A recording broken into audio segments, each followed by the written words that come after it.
welcome back to Trish's Travels, Treats, and Treasures. I'm Trish, and I'm an ambulatory wheelchair user. I use this show to share what my day-to-day life is like. Today, I am going to take you sort of behind the scenes, and I want to share a little bit about what it is like to be a vlogger who uses a wheelchair. This video is going to be full of just like brutal honesty, so let's get going. Used a wheelchair at least part-time for the past 14 years or so.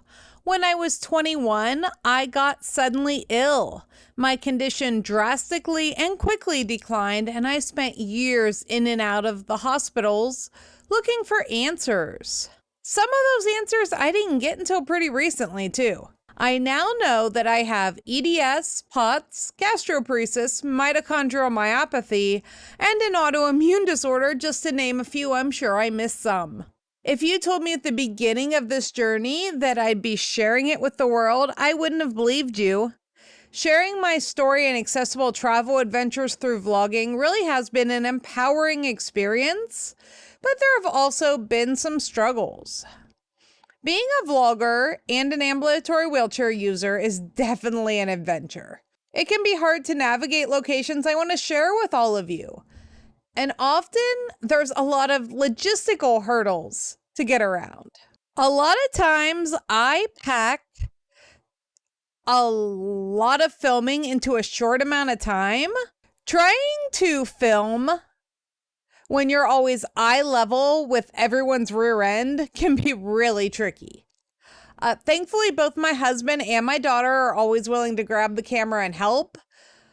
But I like to do most of the filming myself. And a lot of times I can't see over people who are being inconsiderate in front of me.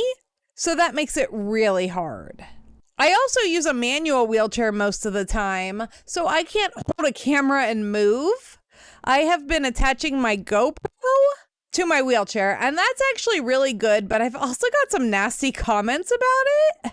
And I feel like the same people wouldn't comment if it was someone walking holding their phone. So the actual filming is probably definitely one of the hardest things to figure out. I think the challenges are balanced out, though, by the joy of finding a truly accessible location or event that I can share with others. Plus, the world just looks different from my perspective, and that's not always a bad thing.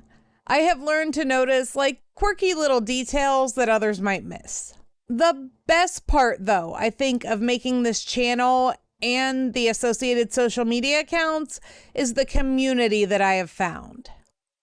Fellow wheelchair users and chronically ill people from all corners of the globe have been cheering me on, offering advice, and just making me feel less alone. There is a raw authenticity that I like to put out in my content that I feel like can really help others. And at the same time, getting to know others with similar struggles has helped me as well. Being a disabled vlogger isn't just about documenting my travel adventures. It's also about dismantling stereotypes. It's about showing the world that wheelchairs are tools, not limitations, and that disability doesn't define who you are. And I also like to use my own unique humor and my vulnerability to advocate for disability rights. So, is this whole thing tough sometimes? Absolutely. But is it worth it? Oh yeah, 100%.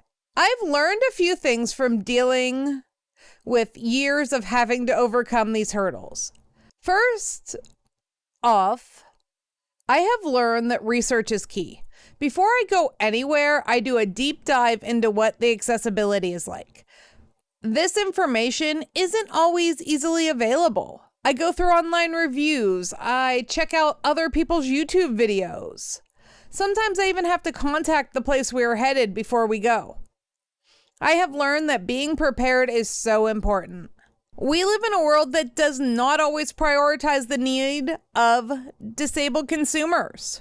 So there's things that I would assume that would be accessible that are not. The biggest example of this that I have ever encountered, and also the biggest example of discrimination I've ever encountered, was during our trip to Gatlinburg, Tennessee. And I shared a lot of that trip with you, so you can go back and look at those videos if you want. We went to a mountain coaster, and their website said they were wheelchair accessible. I didn't think to call ahead, so we get there, we're all excited. I sign my waiver, and that person sees me in the wheelchair. I speak to a few staff members, all is good. As I am getting on the mountain coaster, suddenly my disability becomes an issue, and I'm talking we are about to load onto this thing.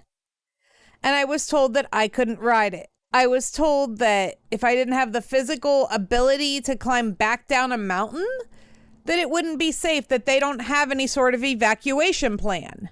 Let's be totally realistic. My husband, nor about half the people I saw at the mountain coaster would be able to scale down a mountain, but they didn't ask any of them. They asked me because of the wheelchair. When I got a hold of the manager about getting a refund for my ticket, I brought up that the website listed them as wheelchair accessible. The manager looked at me, serious as can be, and said, well, it is accessible. There is an elevator, which is not accessible to me if you're not going to let the wheelchair user ride. But accessibility means something different to everyone. So now I always like to get a hold of places in advance to clarify. If you are watching this because you're a wheelchair user who wants to be a content creator, my best advice to you is to just be yourself, wheelchair and all. Your unique perspective is what sets you apart. Don't try to fit into a mold of what you think a content creator looks like. Embrace your own individuality. Explore what excites you and share what you're good at. Those are the things that will resonate with your audience. Whether it's travel adventures, fashion tips, or disability advocacy, carve out your own space on the internet. So, next time you watch one of my travel videos, remember that although it probably wasn't easy to make, I had a lot of fun in the process. This journey isn't just mine, though. It's yours as well. Never be afraid to use the comment section to share your struggles, your victories, your thoughts, or just to show the world that your disability doesn't dim your spotlight. That is all I have for today, but I do this almost every day, so I'll see you soon.